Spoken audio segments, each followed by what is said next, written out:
Assalamualaikum warahmatullahi wabarakatuh.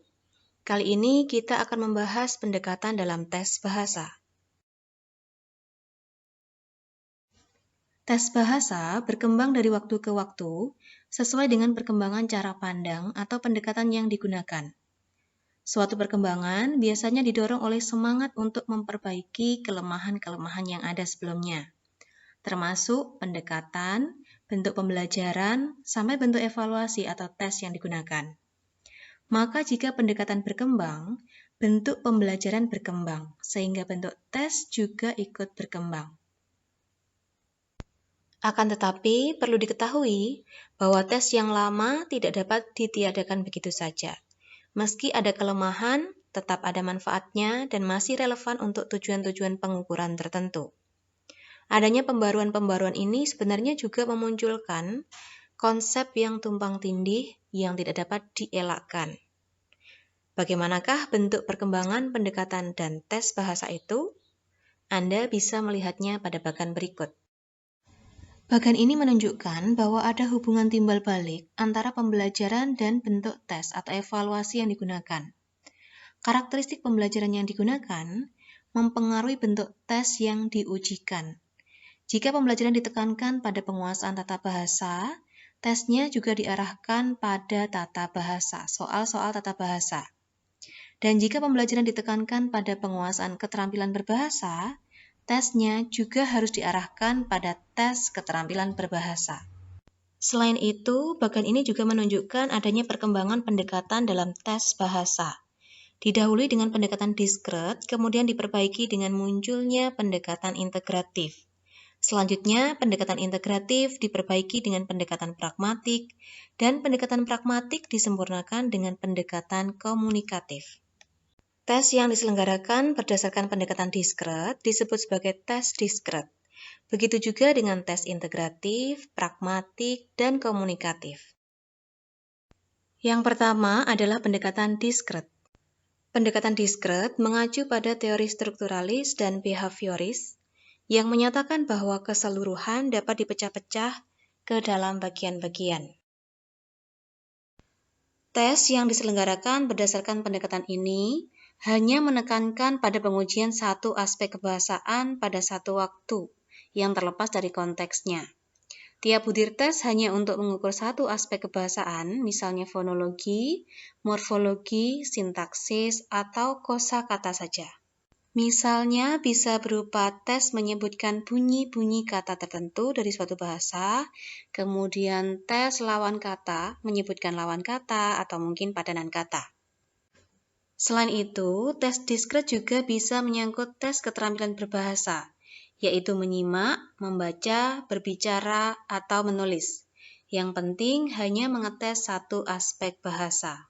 Akan tetapi, pandangan ini selanjutnya dinilai lemah karena seseorang tidak mungkin belajar bahasa secara mutlak diskret, hanya mempelajari bagian-bagian kecil bahasa yang terisolasi tanpa memperhatikan konteks komunikasi. Mungkinkah seseorang hanya belajar tentang bunyi kata, atau mungkin kosakata, lawan kata, padanan kata, atau mungkin struktur kalimat, frasa, dan sejenisnya, tanpa memperhatikan konteks komunikasi? Padahal ada kompetensi yang harus dimiliki seseorang di luar kebahasaan. Ini mengacu pada pendekatan komunikatif. Kompetensi komunikatif memprasyaratkan kompetensi-kompetensi lain selain unsur bahasa, misalnya kompetensi sosial atau faktor sosiokultural. Faktor sosiokultural ini memiliki peran yang sangat penting dalam menunjang kompetensi komunikatif seseorang.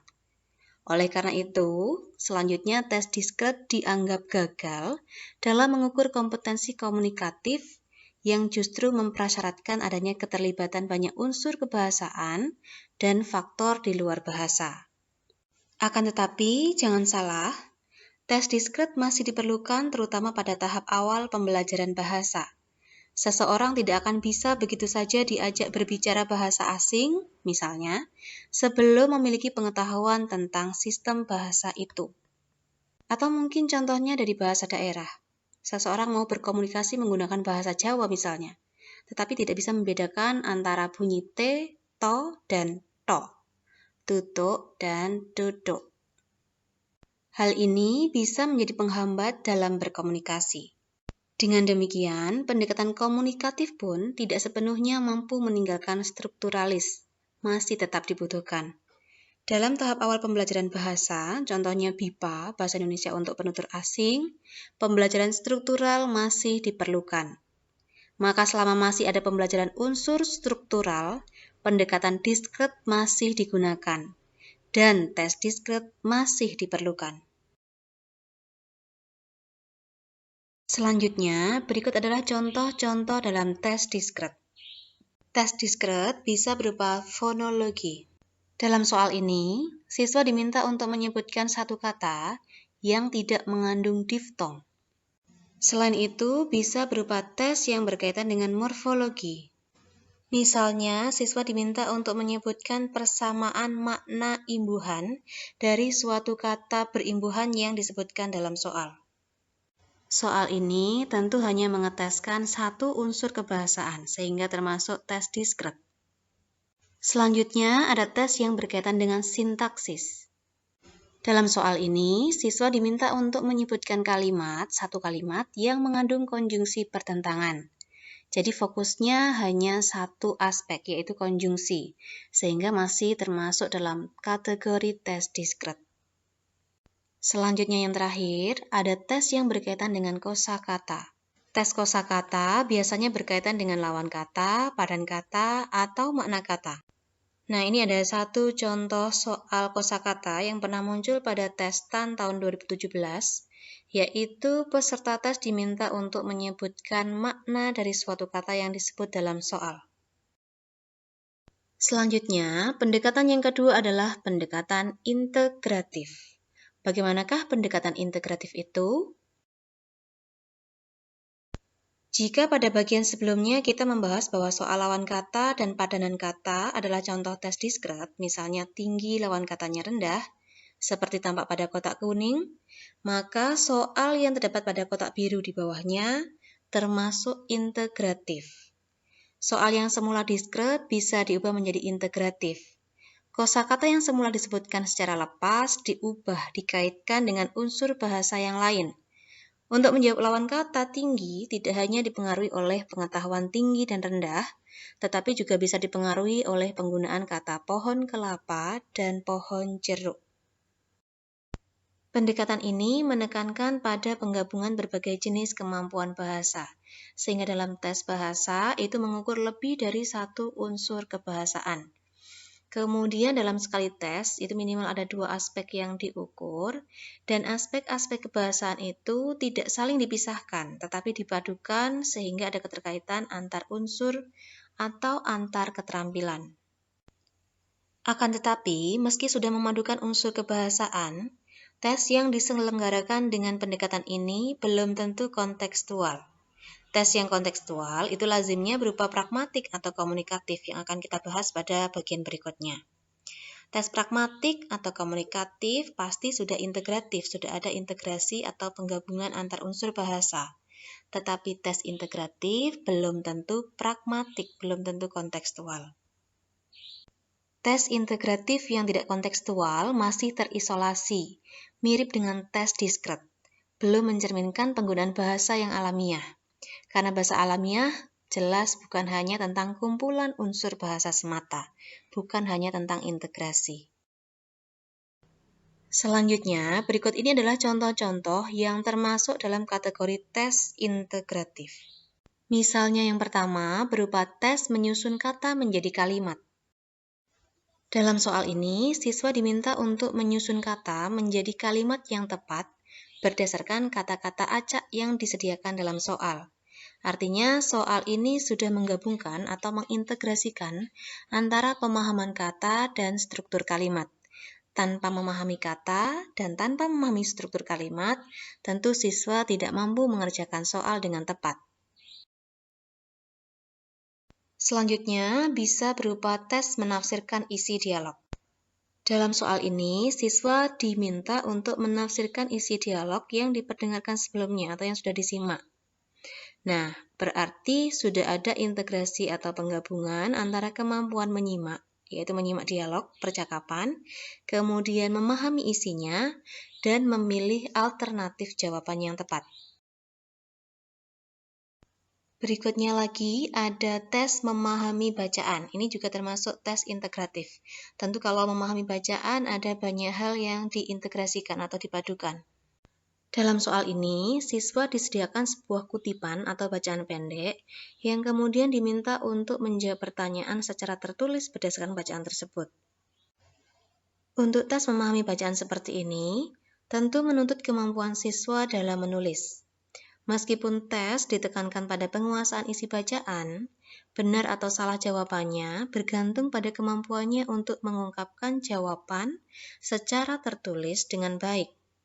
Dalam hal ini, tes kemampuan membaca diintegrasikan atau digabungkan dengan kemampuan menulis yang bahkan juga melibatkan penguasaan memilih kata-kata dan penggunaan susunan kalimat yang tepat. Pendekatan yang ketiga adalah pendekatan pragmatik. Pendekatan ini berangkat dari pandangan bahwa bahasa adalah alat komunikasi. Maka seseorang dinyatakan memiliki kemampuan berbahasa jika mampu menggunakan bahasa dalam konteks yang sesungguhnya.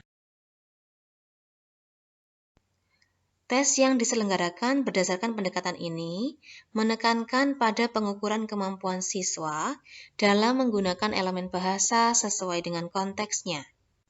Dalam tes ini ada integrasi atau penggabungan unsur bahasa sebagaimana dalam tes integratif. Dalam tes pragmatik, tidak ada tes struktur bahasa secara mandiri sebagaimana dalam diskret. Semua unsur bahasa terlibat dan langsung dikaitkan dengan unsur ekstralinguistik. Perlu diingat bahwa dalam kegiatan berbahasa, ada dua hal yang terlibat, yaitu konteks linguistik dan ekstralinguistik.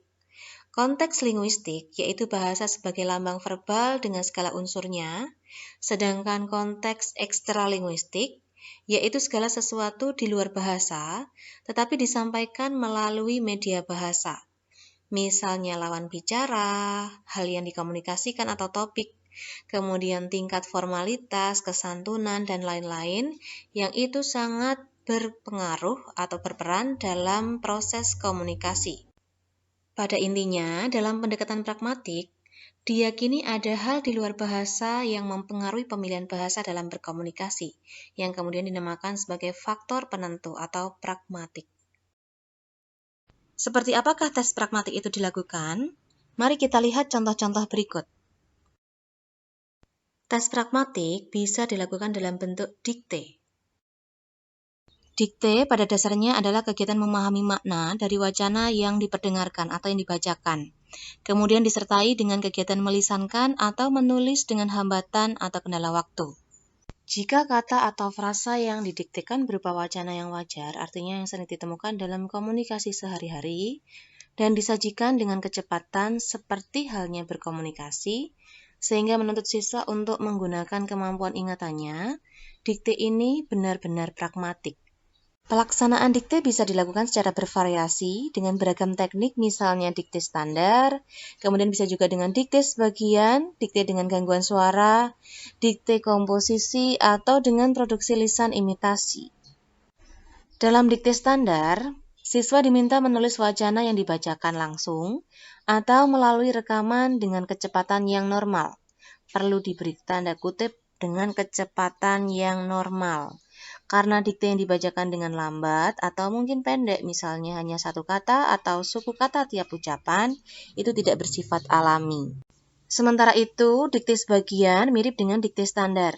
Dalam dikte ini, siswa dibacakan wacana, seperti halnya dalam dikte standar, tetapi terdapat kata-kata tertentu yang dihilangkan.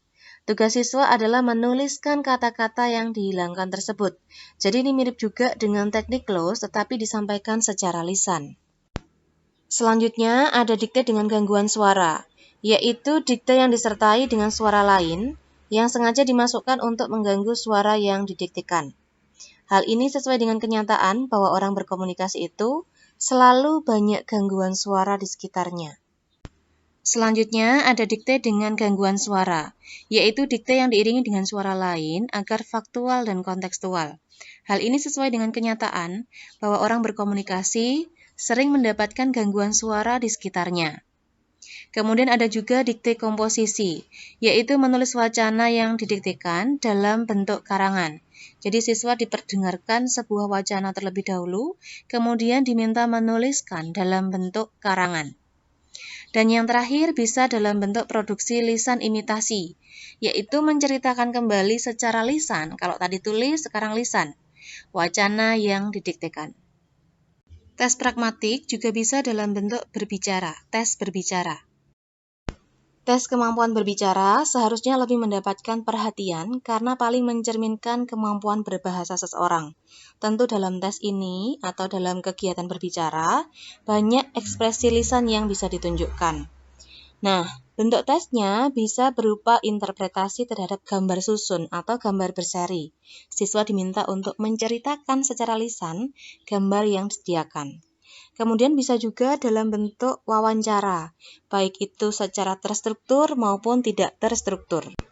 Selanjutnya ada tes pemahaman parafrase, yaitu siswa disediakan wacana lisan atau tulis, kemudian diminta memilih salah satu dari beberapa parafrase yang maknanya paling sesuai dengan wacana. Selanjutnya ada tes menjawab pertanyaan. Nah, ini di mana letak pragmatiknya. Dalam tes ini, siswa disediakan wacana lisan yang sering ditemukan dalam komunikasi sehari-hari, misalnya berupa percakapan atau dialog. Kemudian siswa diminta memilih satu alternatif jawaban dari pertanyaan yang tertulis dalam lembar soal.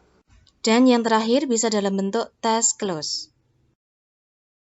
Istilah close berasal dari persepsi psikologi Gestalt yang merupakan proses menutup sesuatu yang belum lengkap. Artinya jika diterapkan dalam bentuk tes, tesnya diarahkan pada kegiatan mengisi bagian yang rumpang atau yang sengaja dihilangkan. Jadi, dalam teknik close, ada bagian yang kosong yang sengaja disediakan dalam wacana. Nah, siswa diminta untuk menuliskan atau mengisi bagian yang rumpang tersebut. Maka siswa dituntut untuk menguasai sistem gramatikal bahasa, kosakata, dan harus bisa memahami wacana dengan baik. Pendekatan yang terakhir adalah pendekatan komunikatif. Sebelumnya, perlu diingat kembali bahwa pembelajaran bahasa di sekolah dimaksudkan untuk mencapai kompetensi komunikatif sebagaimana pendekatan yang digunakan. Pendekatan komunikatif merupakan pengembangan dari pendekatan pragmatik dengan cakupan yang lebih luas, lebih beragam, dan lebih kompleks.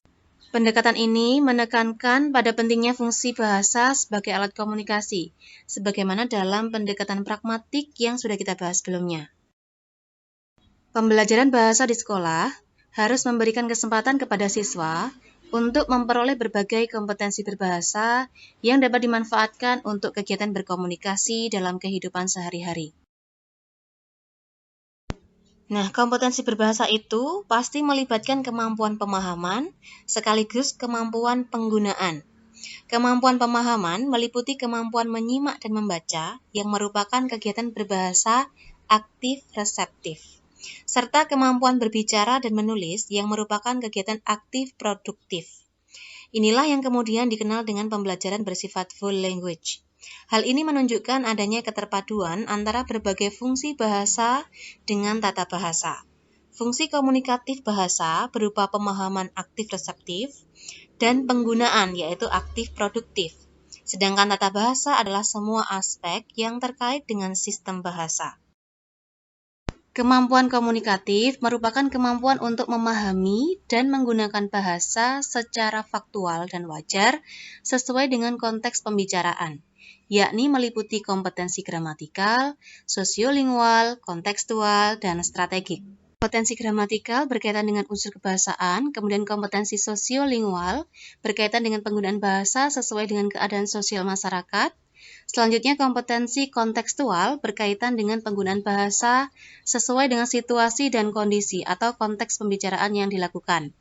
Dan kompetensi strategik, yaitu kemampuan memilih strategi komunikasi yang sesuai dengan efek yang diinginkan. Wujud tes komunikatif adalah tes pemahaman dan penggunaan bahasa dalam konteks yang jelas, yaitu tes kemampuan berbahasa. Misalnya bisa berupa tes pemahaman terhadap dialog. Nah, ketika tes dialog atau menyimak, harus mengenali pembicara, situasi, topik, dan lain-lain. Jika ada tes tentang kosakata, berarti harus dikaitkan dengan konteks tertentu. Jadi kosakata itu digunakan sesuai dengan konteks penggunaannya, bukan kosakata berdasarkan kamus, bukan makna kamus. Kemudian untuk memudahkan mencari pemakaian bahasa yang kontekstual yang dapat diteskan, guru dapat memanfaatkan berbagai sumber dan media yang faktual, misalnya siaran berita, dialog interaktif yang ada di radio atau televisi, kemudian percakapan di berbagai tempat, dan lain-lain yang dapat diarahkan untuk tugas menyimak, membaca, berbicara, dan menulis. Demikian pembahasan kita tentang pendekatan dalam tes bahasa. Terima kasih, semoga bermanfaat.